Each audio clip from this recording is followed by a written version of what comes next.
Diasporic music on Black Power 96. We just completed the jazz zone with T.N. Providence, and he did a great job per usual. And joining us on the line from somewhere, as they would say about Che Guevara, from somewhere in the third world, Dr. Gerald Horne, who is he holds the John J. and Rebecca Moore's Chair of History and African American Studies at the University of Houston, the author of about 50 books, and his latest is I Dare Say. And Dr. Horne is been a regular on the show for a few decades now. And I guess the first question, Dr. Horne, is how are you doing today, sir? Well, given the fact that we may be on the cusp of World War III, I guess I'm doing well. What I'm referring to, obviously, is the fact that Iran retaliated yesterday for the Israeli attack on its legation in Damascus, Syria.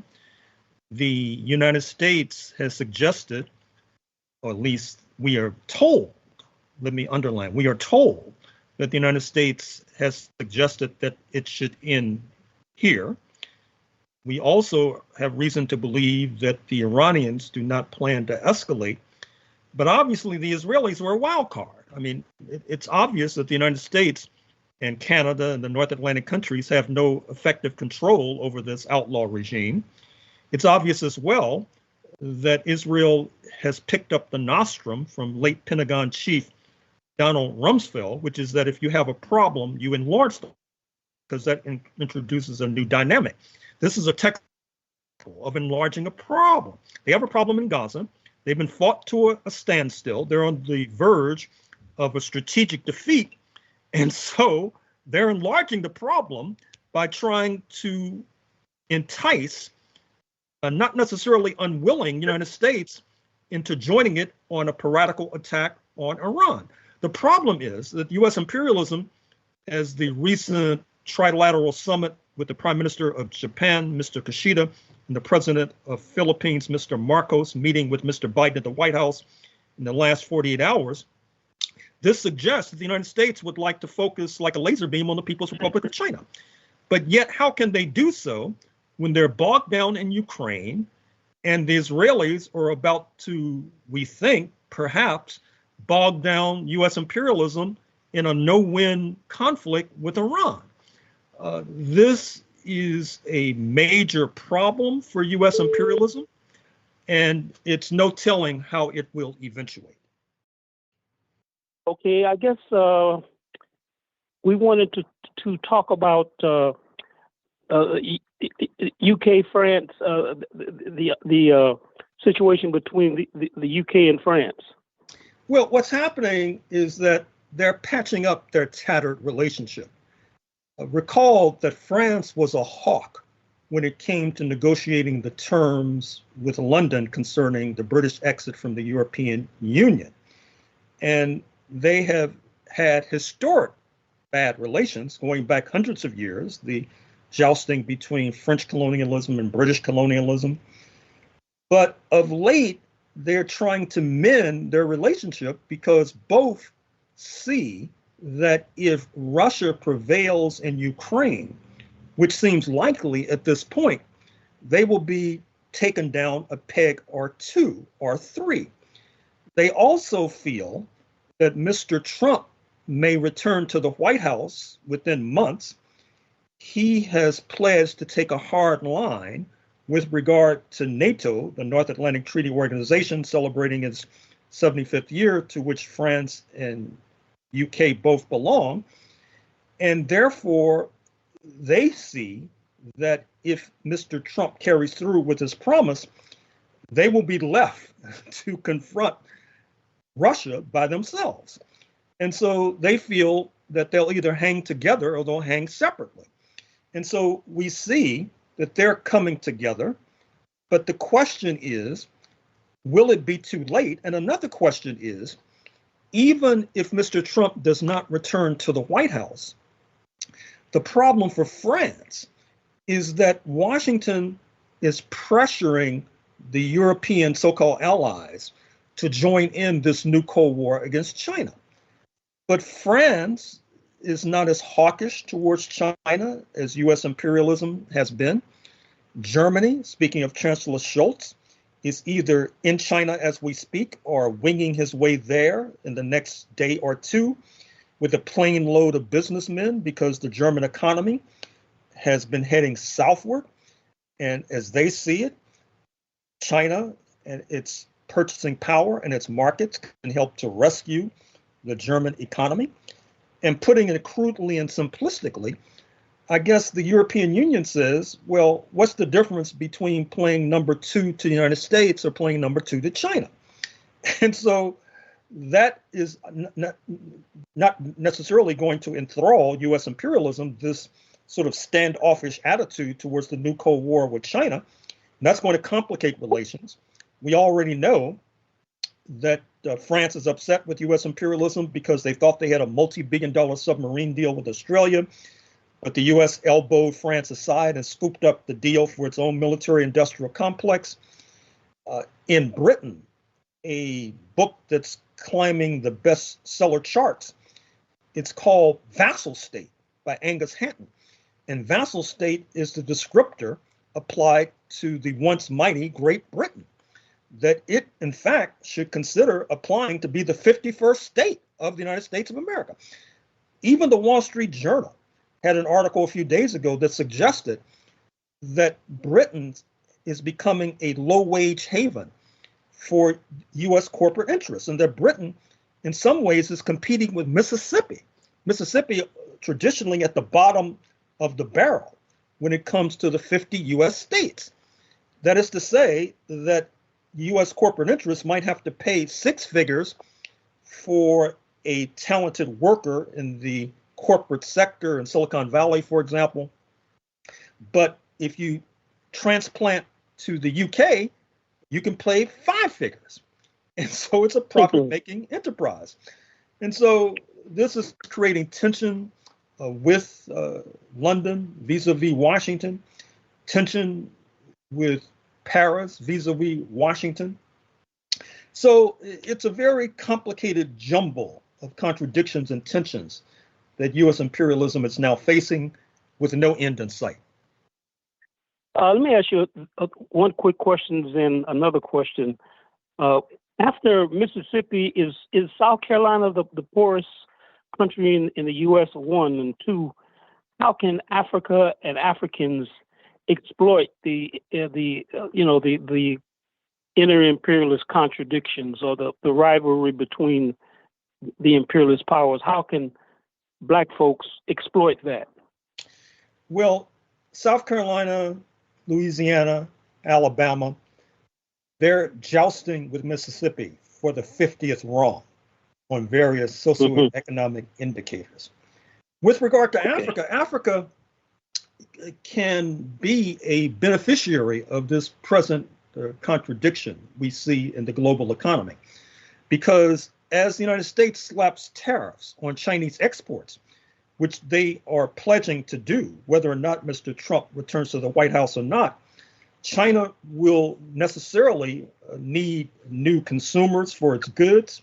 That means it will have to build up the African economy. You already see that with regard to the massive Chinese investment in Ethiopia and in East Africa, in Mombasa and Nairobi, for example, a straight shot across the Indian Ocean. And so Africa stands to benefit, but let me raise a question to you, and perhaps, is Melinda on the line? No, Melinda's we're having a problem getting Melinda on the phone, and that's kind of a strange situation because I remember when Maurice Bishop and the New Jew movement was in power, the best connection from the Caribbean was from Grenada. That's because they were hooked up with the socialist, so-called East Germany at the particular time. But we're having problems getting Barbados, and Barbados is technologically is they're kind of in the forefront in terms of having the resources. So I don't know what the problem is. But she'll be back. She will be back next week. In any case, the question I'll raise to you then is that I've detected amongst certain younger activists, Black activists in the United States, that their approach to politics, even though they might give a perfunctory nod to the idea of building a broad mass front, when it comes down to brass tacks, what they're interested in is denouncing the sellouts and showing that they're more radical than thou. And I'm not sure if that's helpful towards building a mass front. And I'm wondering, do you detect a similar trend in Canada? Yes and no. For example, I see there is an element of people that have a blacker than thou attitude and a more socialist than thou attitude. But there is a group of young people who meet at the Bathurst Street Cultural Center. They meet once they're reading Claudia Jones's book right now, and I've attended one or two of their meetings, and they're reading. So it's left of Karl Marx by Carol Boyce, I think her name is. Carol Boyce Davies. She is Carol Boyce Davies, Trinidadian sister. I think she's been around the world. They're reading her book, and they have 50 people in the room, young people.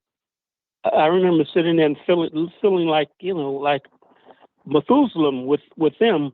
There was a sister there, for example, she was like about 22. She's from Sierra Leone. They're from all parts, from Guyana. They're from all over the world. And they are talking about transforming capitalism.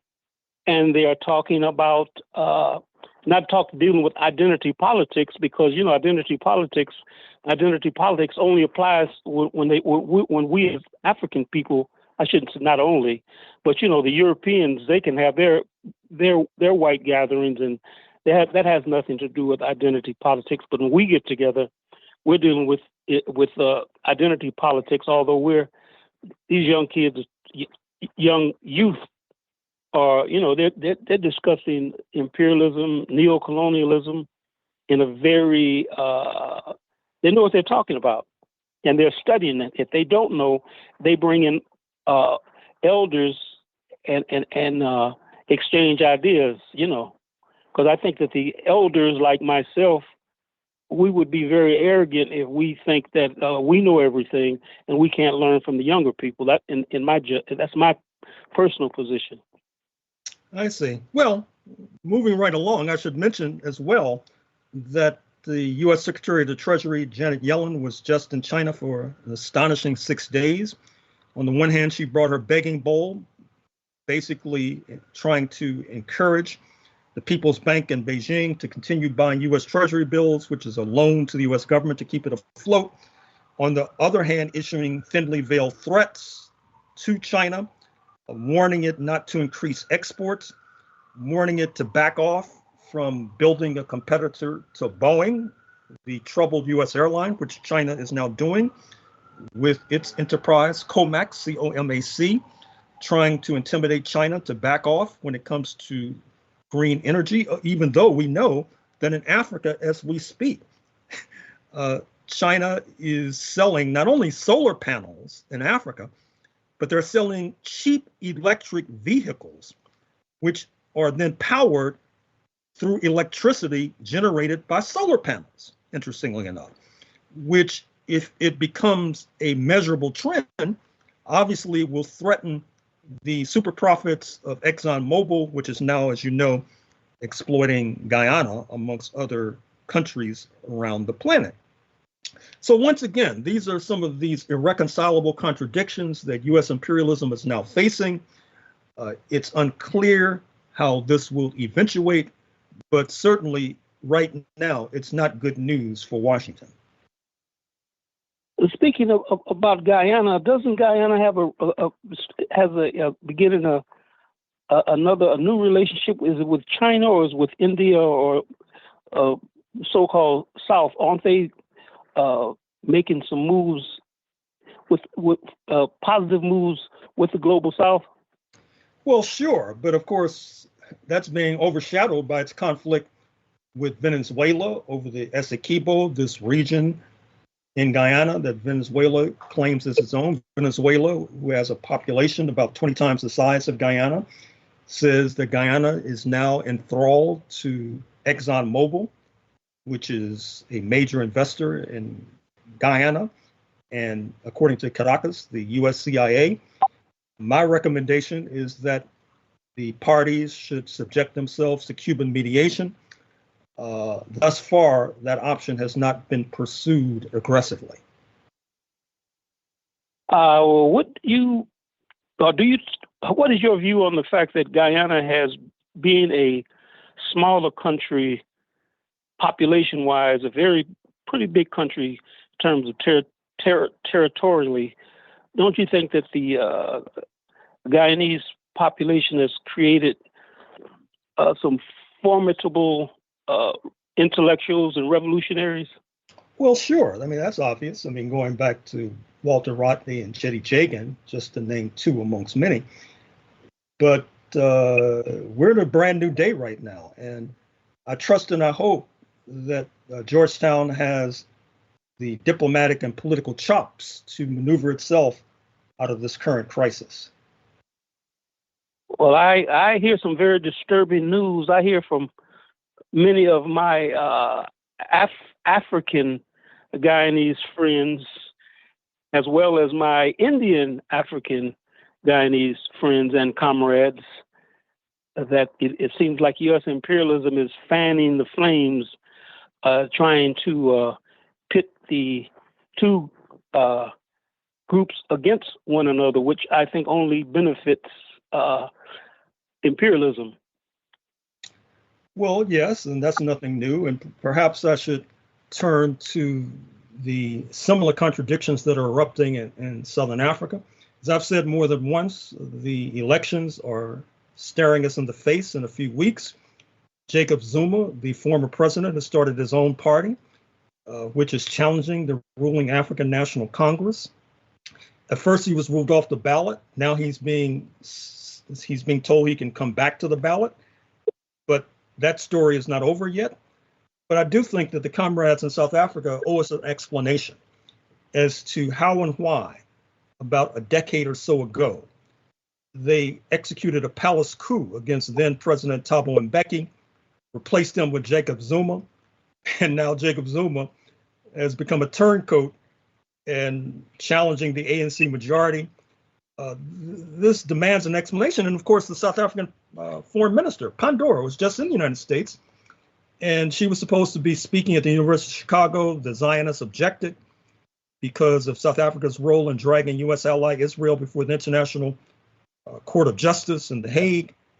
And therefore, she was not able to speak. And at the last minute, she called upon former anti-apartheid activists to assemble a crowd. Now, the question there is, why was the Southern Africa Solidarity movement allowed to shrivel over the past few decades?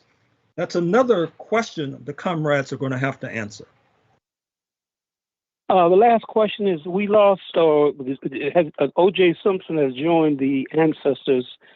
And I remember OJ Simpson, a lot of people don't know this, but at one point, I think OJ Simpson had a world record, was a world record holder in track and field. He ran the third leg of the relay for the U.S. For America, and he ran the third leg for SC, and he passed the baton to the great Jamaican sprinter Lennox Miller, whose daughter, I can't recall her name. She also made the Olympics. I don't think she won. I don't know if she even placed, but she ran for the U.S. What are your thoughts on the Juice? He died at the age of 76, presumably of cancer. He, of course, was acquitted of killing his spouse and a friend, Ron Goldman, of his spouse. Subsequently, he was adjudged to be liable in a civil case for those, quote, wrongful deaths, unquote, but I understand that his estate has not coughed up the money as of yet. He also did a term in prison after confronting some in Nevada who he said had memorabilia that belonged to him. This case of OJ Simpson was a very controversial case given his role as a star football player, as a star actor and pitchman for Hertz Rent-A-Car, the superstar in Rent-A-Car, as was said. And this morning's New York Times carries an article by Maureen Dowd, their columnist, that compares O.J. Simpson to Othello, in the sense that here was a man who climbed the greasy pole of success, did some service to the imperial estate, but then ran afoul of the imperial estate and was subjected, I think it's fair to say, to various attacks, not only up until the day he died, but even since he's died, there have been even more attacks as his grave has been spat upon. Is there anything you would like to add, my brother? I'll talk to you soon. All right, and we have been speaking with Dr. Gerald Horne. I would like to thank Lisa Watson for guiding us today, and Melinda Francis will be back. And thanks to Dr. Gerald Horne, and we will see you in the whirlwind.